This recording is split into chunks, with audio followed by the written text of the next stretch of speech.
他刚买完东西准备回家，却突然感觉到背后一凉，低头一看，一颗麻醉针头正扎在屁股上。这时一个陌生的女人走了过来，还没做出反应的他就晕了过去。女人熟练的将他塞进了后备箱，然后驾驶汽车迅速离开了现场。等他再次醒来之时，身体已经被完全束缚，周围还出现了几名壮汉。此时的他正身处一片废弃的采石场。随着对面的男人一声令下，一只塑料袋死死套在了他的头上，瞬间窒息感充斥全身。但就在这时，男人却缓缓地走上前来，伸出2根手指将塑料袋撕了个粉碎。女人瞬间如获新生。You know, you remind me of someone I knew when I was younger. 就在他一脸疑惑之时，男人递给了手下一个眼神，瞬间一张浸满乙醚的毛巾就按在了女人的嘴上。没过多久，他就晕厥了过去。接着手下拿出一根塑料管，顺着鼻腔塞进了他的胃里，将一管高浓度伏特加注了进去。随后开车找了一处僻静之地，两人合力将女人搬上了驾驶位，系好安全带，用千斤顶将车屁股顶了起来，启动车辆挂上前进档的同时，将剩余的伏特加塞进了他的怀里。接着两人在后面使劲一推，车辆瞬间冲了出去。他们要用制造的意外来掩盖杀人的真相，但就在车子即将坠入悬崖的前一秒，女人竟然醒了过来。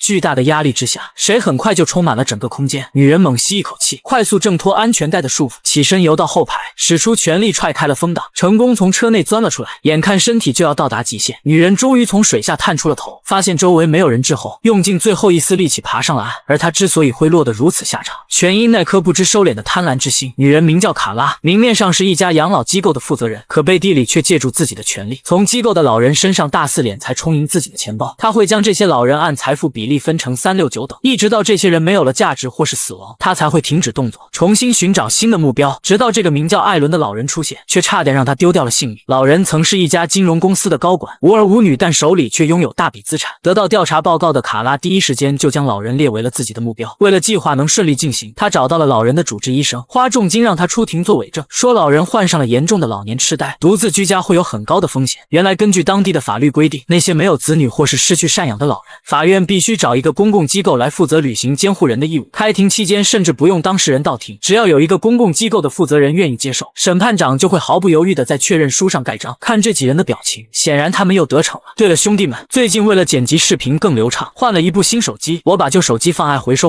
了。上市公司专业靠谱，对比了一圈，还是爱回收价格高，全国2000多家门店，大商场里都有。不愿意出门也可以下单叫工程师上门回收，现场打款。总之二手回收就认准上市公司爱回收。随后他们就会带着文件找上门，给艾伦说一番冠冕堂皇的理由，还会带着警察协助。就这样不出意外，他们轻而易举地将艾伦送进了养老院，不仅会收走他的手机和钥匙，同时还会限制他的人身自由。等到一切安排妥当之后，他们就会对老人的财产下手。身为艾伦的合法监护人，卡拉有权处理艾伦名下的任何资产，先将房间里的所有家具全部低价处理掉，接着将房子变现。但在这个过程中，卡拉在收拾艾伦的私人物品时，意外从抽屉底下发现了一个银行保险柜的钥匙，于是转身来到银行，签署了监护人授权书，顺利打开了那个保险柜。里面除了金条和一些基础的财物之外，卡拉还在一本被掏空的书本中拿出了一个信封袋，里面竟然装着一大把的钻石。看到这一幕的卡拉瞬间喜笑颜开。与此同时，一名出租车司机来到了艾伦的房子，发现此时的房间竟然在装修。他声称自己是来接艾伦的，但却被迪亚告知艾伦早就搬离了这里。What? She moved. Miss Peterson moved. 听到这些的男人有些意外，但并没有追问下去，而是慌慌张张地转身离开。接着他开车来到了一处地下停车场，因为有人已经在这里等他多时。车上下来了一个身材矮小的大汉，此人是俄罗斯黑手党老大安东尼。 So where is she? She wasn't at the house. You were there on time? Yes, sir. In 7 years, she's never missed an appointment. 随后男人将自己看到的全部告诉他，说房子在重新装修，并且还挂出了出售的牌子，自己是从监工的女人口中得知了老太太离开了这里。 I don't understand. What people were in there? Where is she now? Oh, I don't know. I came straight here.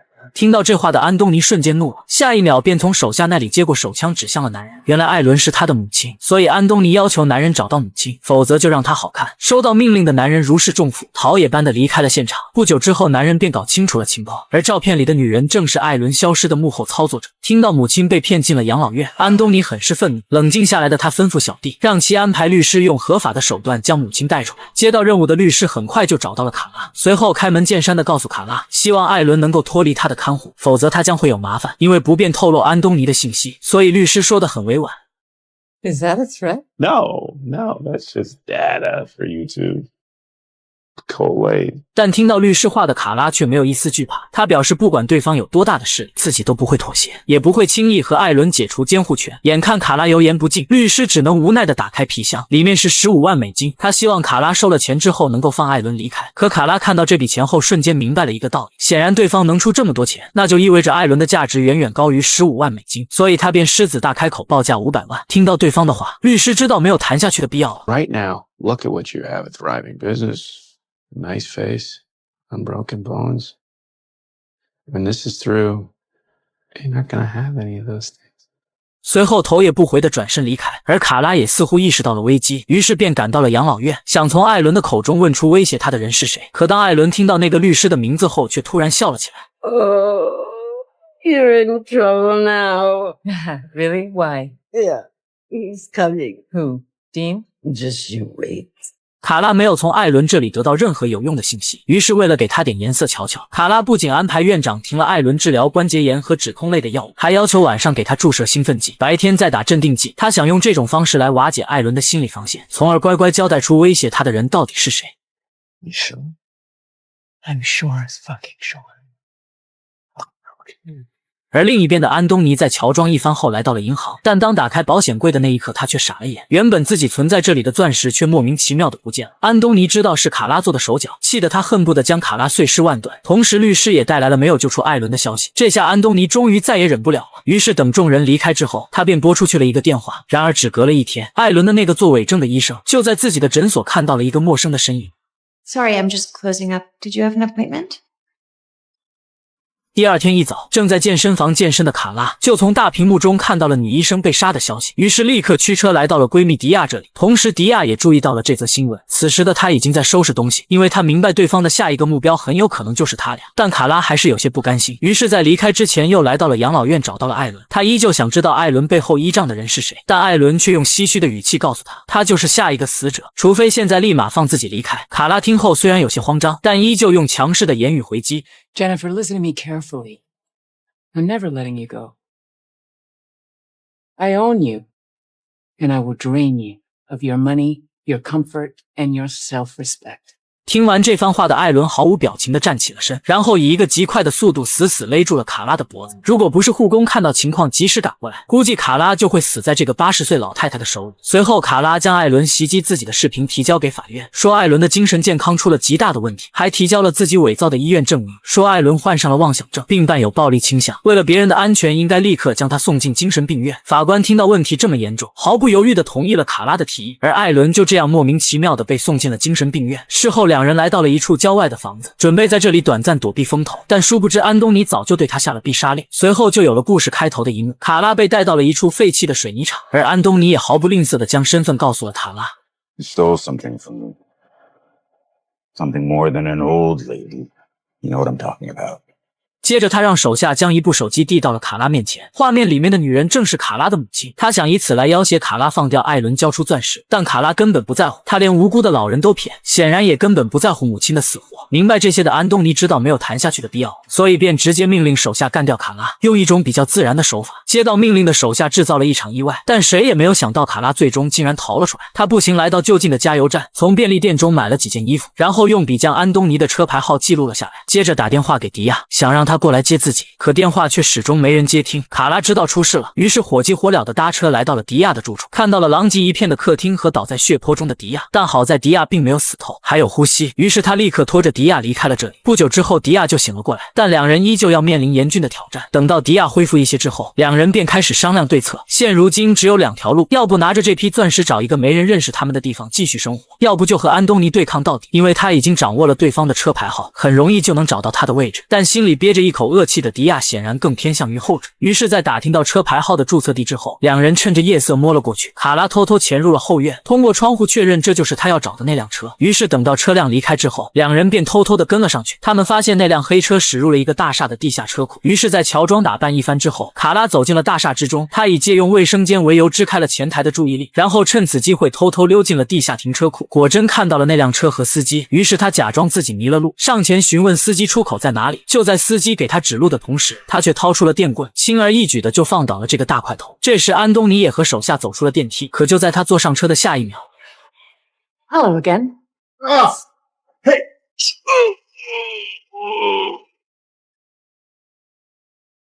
解决掉两人之后，卡拉将车开出了地库，接着和迪亚带着安东尼一同来到了一个荒无人烟的山区。为了防止安东尼再次醒过来，迪亚再次给他注射了一支镇定剂。随后两人合力脱掉了安东尼的所有衣服，离开前更是将车上洒满汽油，然后一把火点燃。到这一步，两人的计划才刚刚开始。第二天一早，一名晨跑的路人发现了躺在地上一丝不挂的安东尼，于是拨打了报警电话。等到安东尼从昏迷中醒过来时，发现卡拉竟然坐在自己的床边。就在安东尼疑惑之时，卡拉却从床上拿起了那张法院判决单。由于安东尼是个黑户，所以他向法院申请了安东尼的监护权，而这次依旧没出意外，法院同意了。听到这个消息的安东尼恨得牙痒痒。接下来就是谈条件的时刻，卡拉承诺只要安东尼向他的账户支付1000万美金，那他不仅可以放过他的母亲，就连那包钻石也都可以一并还给他。听完的安东尼连连点头，同时也生出了一个其他想法，因为他已经见识过了卡拉的建议，于是告诉卡拉，与其给你1000万，不如我们通力合作。现如今这套诈骗监护人的体系很成熟且合法合规，可就是规模太小了。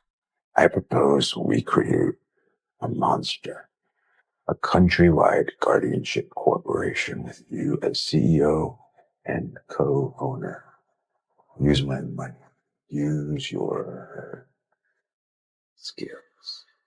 这样的提议很轻松就打动了卡拉，如此操作不仅能充分利用两人的长处，还能借此赚得盆满钵满，并且还没有任何风险。巨大的商业机会可比1000万更吸引人。两人就这样化干戈为玉帛，顺利达成了合作。有了安东尼的资金投入，他们的商业版图快速崛起，半年时间便在全国各地开了数十家分公司，就连前来参加培训的负责人就多达数百名。曾经那面矮小的照片墙，如今也已经变得高不可攀。卡拉也摇身一变成为了成功人士，不仅出现在各大报刊的头版头条，甚至还被邀请参加了讲座，一时间风头无量。可就在他最辉煌的时候，意外却找上了门。这天两人刚停好车准备去公司，但突然听到身后有人呼喊，卡拉下意识地转过了头，发现了一名陌生的壮汉。下一秒 I don't have time. Oh my god! My mom died! Help! You never let me see her. She died in there alone, you fucking bitch.